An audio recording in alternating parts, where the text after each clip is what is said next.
Programang ito ay rated SPG, striktong patnubay at gabay ng magulang ang kailangan. Si Lena ang paniniwalaan ni Rigor na si Tanggol daw umano ang tumulak kay Lena.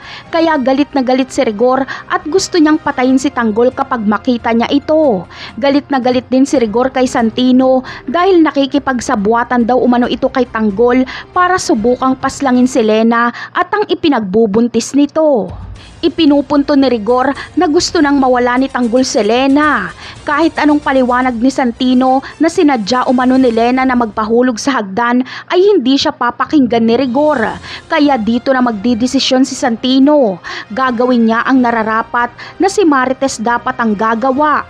Ito ay ang pagsuplong kay Lena at Rigor sa kapulisan.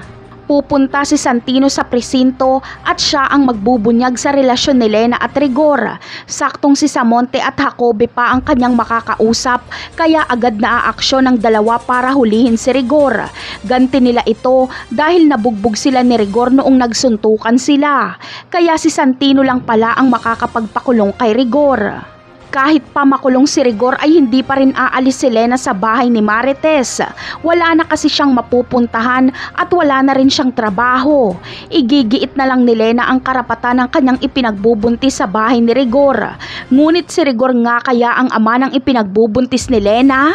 Posible kayang nagpabuntis si Lena sa iba para pikutin si Rigor? Yan ang aabangan natin sa mga susunod na episode. Paalam!